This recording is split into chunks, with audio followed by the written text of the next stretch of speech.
나는 절대 안 그래. 혹시 이렇게 생각하셨나요? 그런데 말입니다. 우리가 모르는 사이, 우리도 모르게 하고 있는 행동들이 있습니다. 주변 사람들이 슬며시 고개를 돌리게 만드는 그런 행동들 말이죠. 공자께서 이렇게 말씀하셨습니다. 하기 시습지 불영여로 배우고 때때로 익히면 또한 기쁘지 아니한가. 하지만 정작 중요한 건 나이가 들어서도 배움을 멈추지 않는 자세입니다. 오늘 이 이야기를 듣고 계신 여러분은 이미 배우려는 마음이 있으신 분들입니다. 그래서 저는 여러분을 존경합니다. 오늘 제가 말씀드릴 5가지 습관, 이것들은 우리가 자주 보는, 아니, 어쩌면 우리 자신의 모습일 수도 있는 이야기입니다. 불편하실 수도 있습니다. 하지만 이 15분이 여러분의 남은 인생을 더욱 풍요롭게 만들어 드릴 겁니다. 자, 그럼 첫 번째 이야기를 시작해 보겠습니다. 첫 번째, 끝없는 과거 이야기와 자기 자랑. 내가 말이야 젊었을 때는 우리 아들이 서울대를, 내가 그때 회사에서, 혹시 이런 말 자주 하시나요? 여러분, 솔직히 말씀드리겠습니다. 과거의 영광은 영광으로 남을 때 아름답습니다. 그런데 그걸 매번 꺼내서 이야기하면 어떻게 될까요? 듣는 사람은 처음엔 그러셨구나 하지만 2번, 3번, 10번을 듣다 보면 마음속으로 이렇게 생각합니다. 또 그 이야기네. 미국의 철학자 랄프 waldo 에머슨이 이런 말을 했습니다. 과거에 살지 말고 미래를 꿈꾸지만 말라. 현재에 집중하라.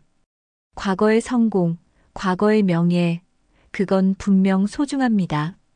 그러나 그게 전부가 되어버리면 우리는 현재를 잃어버립니다. 더 중요한 건 함께 있는 사람들과의 지금 이 순간을 놓쳐버린다는 겁니다. 제가 아는 한 어르신이 계십니다. 70대 중반이신데 모임만 나가면 자기 아들 자랑, 딸 자랑, 손주 자랑을 하십니다. 처음엔 다들 축하해드렸죠. 대단하시네요. 자랑스러우시겠어요. 근데 매번 같은 이야기를 반복하니까 어떻게 됐을까요? 사람들이 슬금슬금 그분을 피하기 시작했습니다. 왜 그럴까요? 대화는 주고받는 겁니다. 내가 이야기하면 상대방도 이야기할 기회가 있어야 하죠. 그런데 자기 이야기만 계속하면 상대방은 그냥 벽을 보고 있는 것과 다름없습니다. 특히 자식 자랑은 조심해야 합니다. 내 자식은 내게 자랑스럽지만 남에게는 그저 남의 자식일 뿐입니다. 자식 자랑을 들으면서 마음이 편한 사람이 얼마나 될까요? 혹시 자기 자식이 어려운 상황이거나 자식이 없는 분들은 어떤 마음일까요? 여러분, 진짜 교양 있는 사람은 자기 자랑을 하지 않습니다. 대신 상대방의 이야기를 들어줍니다. 상대방이 빛날 수 있게 해줍니다. 그게 진짜 품격입니다. 과거는 소중한 자산입니다. 하지만 그걸 매번 꺼내 보이는 건 마치 낡은 훈장을 매일 가슴에 달고 다니는 것과 같습니다. 진짜 멋진 사람은 조용히 간직하고 필요할 때만 은은하게 드러냅니다. 2번째, 형식과 격식에 대한 과도한 집착. 그게 어디 예의냐? 옛날엔 안 그랬는데. 요즘 젊은 것들은 버릇이 없어. 이런 말 자주 하시나요? 물론 예의는 중요합니다. 질서도 필요하고 격식도 때로는 필요합니다. 하지만 문제는 그게 전부가 되어버릴 때입니다.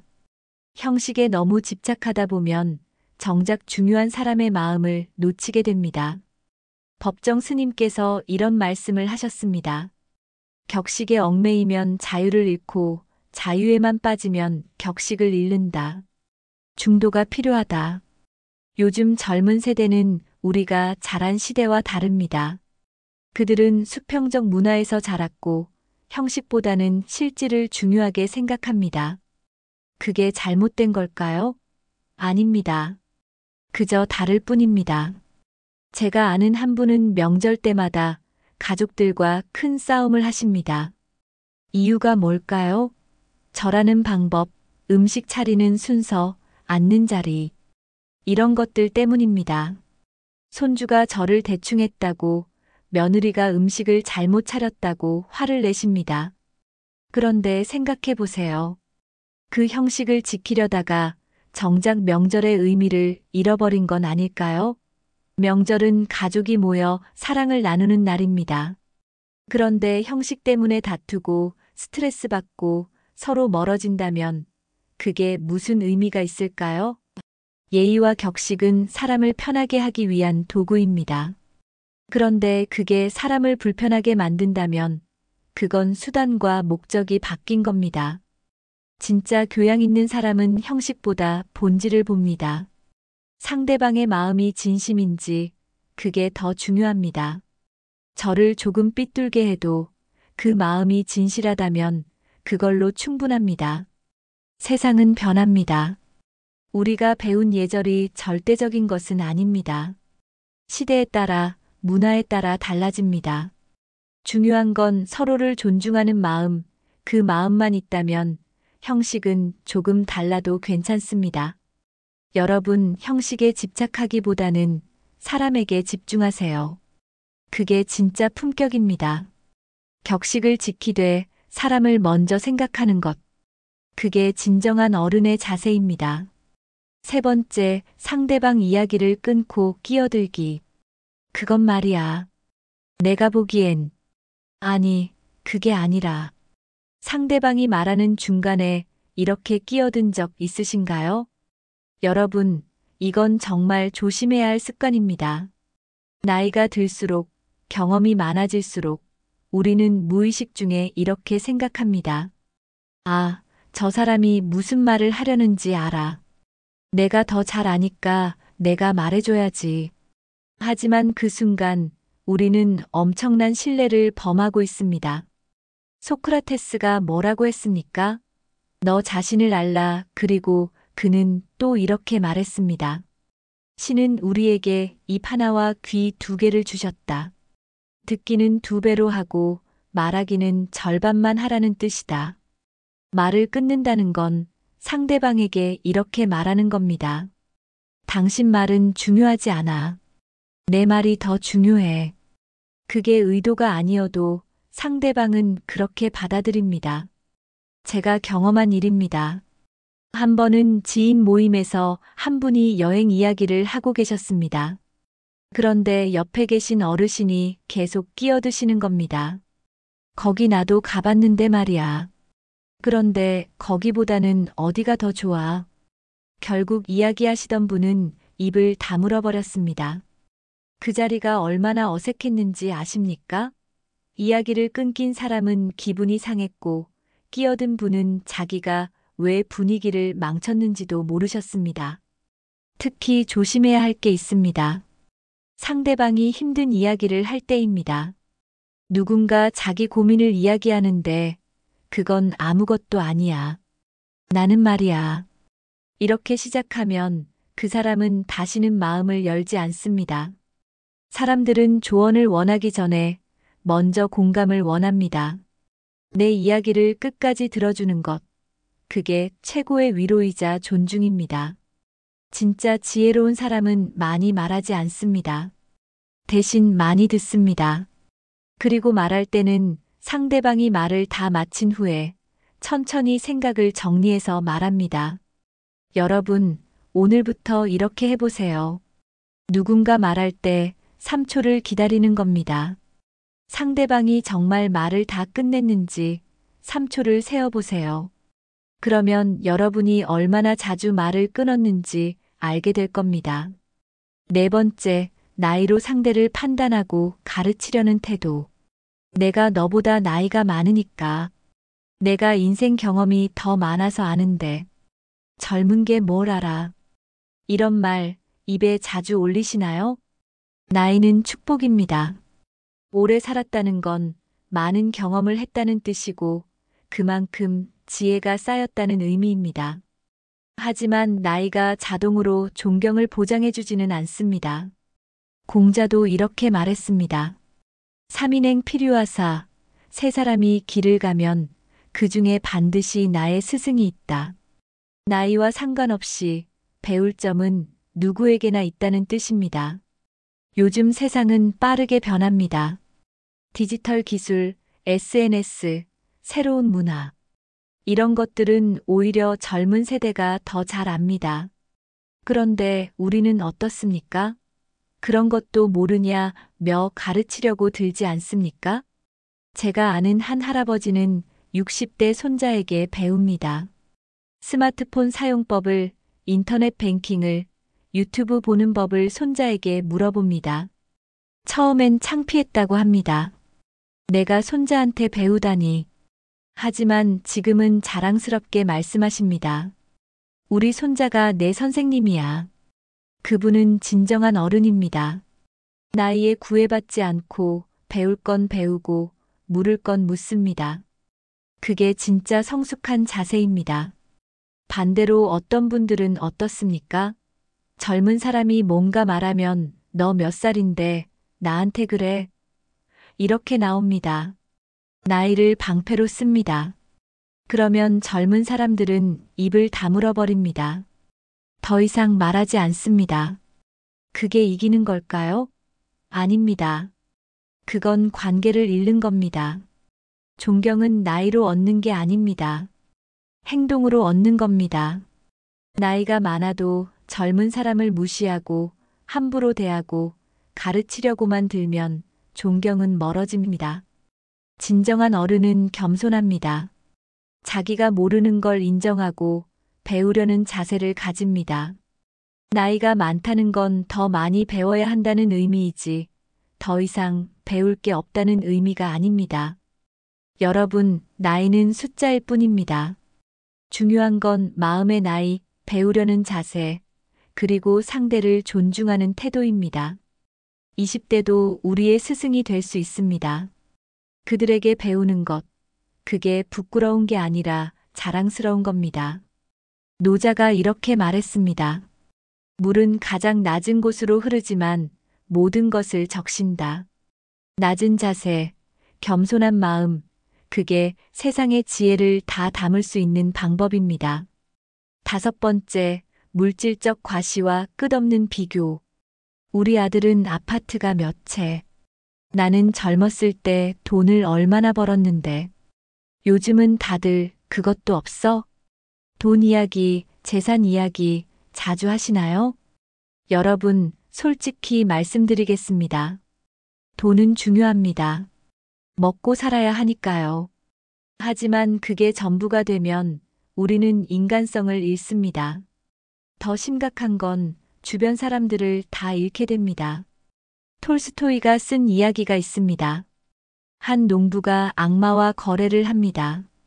해가 지기 전까지 걸어서 돌아올 수 있는 땅은 다 내 것이다. 농부는 욕심을 부려 계속 걸었습니다. 더 넓은 땅을 차지하려고요.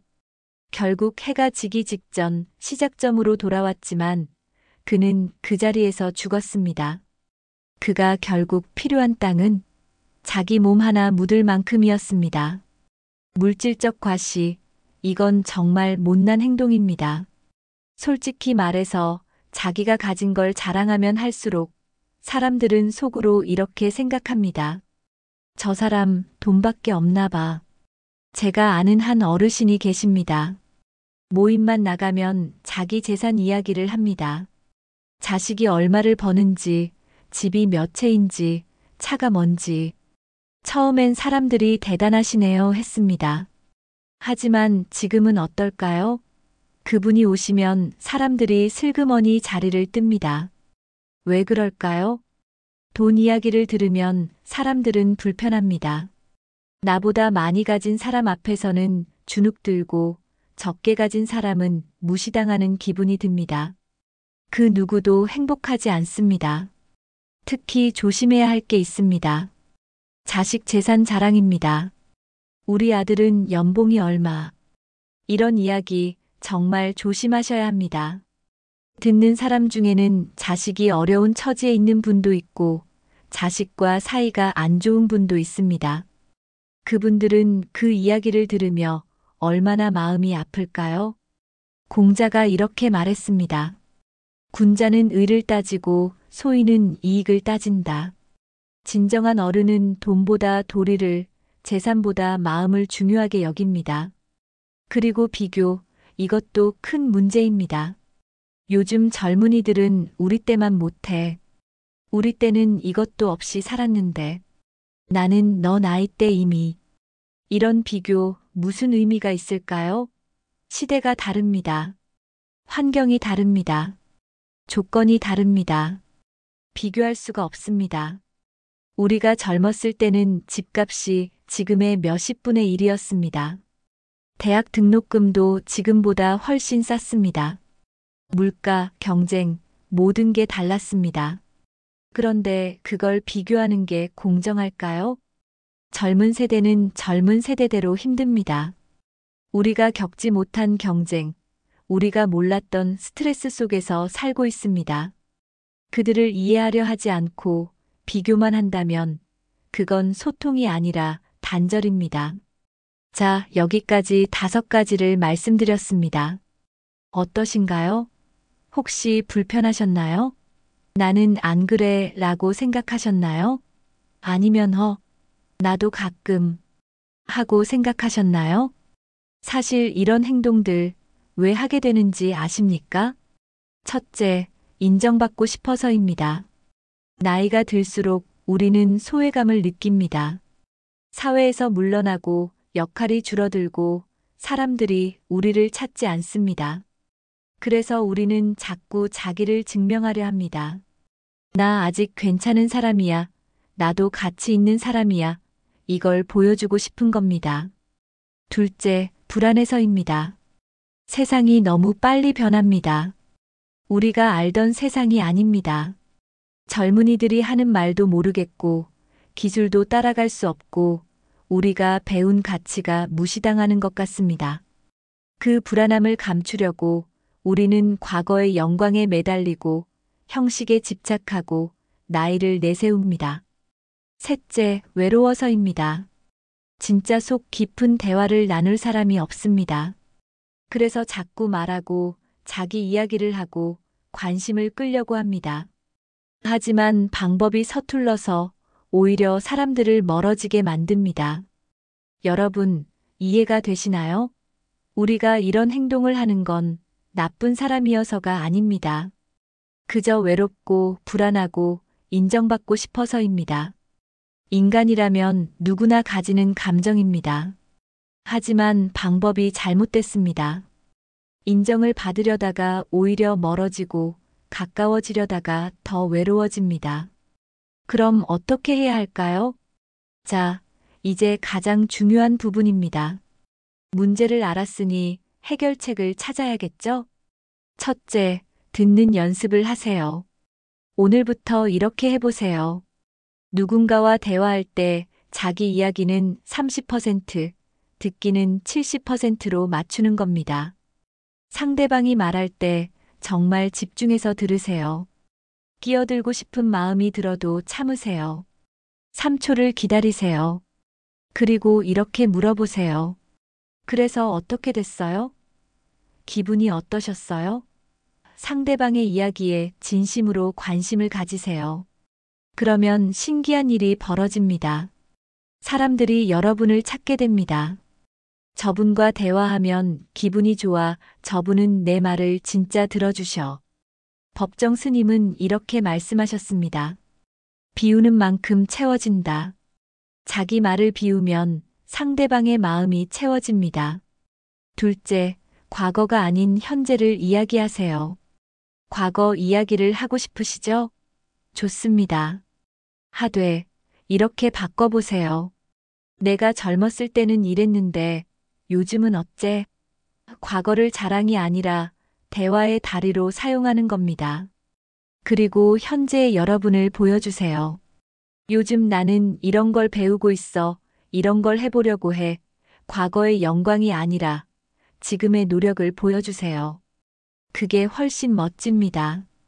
70대에 그림을 시작한 분, 80대에 컴퓨터를 배운 분, 이런 분들이 진짜 멋진 어른입니다. 과거에 안주하지 않고 지금도 성장하고 있다는 걸 보여주는 겁니다. 셋째, 배우는 자세를 가지세요. 나이가 많다고 다 아는 게 아닙니다. 세상에는 배울 게 무궁무진합니다. 특히 젊은 세대에게 배우세요. 그들의 언어, 그들의 문화, 그들의 고민을 이해하려고 노력하세요. 요즘 젊은이들은 왜 이렇게 하지? 이렇게 비판하지 말고 왜 그렇게 하는지 알려줄래? 이렇게 물어보세요. 진심으로 알고 싶어 하세요. 그러면 젊은이들도 여러분을 존경하게 됩니다. 공자도 평생 배웠습니다. 죽는 날까지 배웠습니다. 그래서 성인이 된 겁니다. 우리도 마찬가지입니다. 배움에는 끝이 없습니다. 넷째, 형식보다 마음을 보세요. 예의는 중요하지만 그것보다 더 중요한 건 진심입니다. 상대방의 마음이 진실한지 그걸 보세요. 저를 조금 삐뚤게 해도 음식을 잘못 차려도 그 마음이 진심이라면 충분합니다. 그리고 형식을 강요하지 마세요. 대신 이렇게 말해보세요. 이렇게 하면 더 편할 거야. 이렇게 하는 게 어때? 강요가 아니라 제안으로 바꾸는 겁니다. 다섯째, 물질이 아닌 관계에 투자하세요. 재산 자랑, 돈 이야기, 이제 그만하세요. 대신 이렇게 해보세요. 요즘 어떻게 지내? 힘든 일은 없어? 도와줄 일 없을까? 관심을 보이세요. 진짜 관심을요. 상대방의 안부를 묻고 고민을 들어주고 때로는 작은 도움을 주세요. 그게 진짜 부자입니다. 아무리 돈이 많아도 외롭고 혼자면 그게 무슨 소용입니까? 가난해도 사랑하는 사람들과 함께라면 그게 진짜 부자입니다. 석가모니 부처님이 이렇게 말씀하셨습니다. 천명의 쓸모없는 말보다 한마디의 평화로운 말이 낫다. 자랑하는 천마디보다 상대를 위로하는 한마디가 더 가치 있습니다. 여러분께 드리는 마지막 말씀. 여러분, 오늘 이 이야기를 끝까지 들어주셔서 정말 감사합니다. 불편한 이야기도 있었을 겁니다. 하지만 여러분은 끝까지 들으셨습니다. 그것만으로도 여러분은 이미 배우려는 자세를 가지신 겁니다. 나이 드는 건 저절로 됩니다. 하지만 멋지게 나이 드는 건 노력이 필요합니다. 진짜 멋진 어른은 이런 사람입니다. 많이 말하지 않지만 한마디 할 때 무게가 있는 사람. 자기를 자랑하지 않지만 행동으로 존경받는 사람. 형식에 얽매이지 않지만 본질을 지키는 사람. 나이를 내세우지 않지만 지혜로 빛나는 사람. 돈을 자랑하지 않지만 마음이 풍요로운 사람. 이런 어른이 되는 건 어렵지 않습니다. 그저 조금씩 매일 노력하면 됩니다. 오늘부터 시작해 보세요. 대화할 때 3초를 기다려 보세요. 과거 이야기를 줄여보세요. 젊은 사람한테 뭔가 물어보세요. 형식보다 마음을 봐주세요. 재산이 아니라 관계에 신경 쓰세요. 이 작은 변화들이 모여서 여러분을 진짜 멋진 어른으로 만들 겁니다. 주변 사람들이 여러분을 찾게 될 겁니다. 여러분과 함께 있으면 편안하고 배울 게 많고 행복하다고 느낄 겁니다. 괴테가 이렇게 말했습니다. 늙는다는 것은 또 하나의 젊음을 시작하는 것이다. 여러분의 새로운 젊음은 지금부터입니다. 나이로 채워지는 게 아니라 성숙함으로 채워지는 젊음. 경험으로 쌓이는 게 아니라 겸손함으로 쌓이는 지혜. 오늘 이 이야기가 여러분의 삶에 작은 변화를 가져다 주길 바랍니다. 여러분 한 분 한 분이 주변 사람들에게 존경받고 사랑받고 함께하고 싶은 멋진 어른이 되시길 진심으로 응원합니다. 여러분은 충분히 그럴 자격이 있습니다. 이미 이긴 이야기를 끝까지 들으셨으니까요. 감사합니다. 여러분의 남은 인생이 더욱 풍요롭고 행복하시길 기원합니다.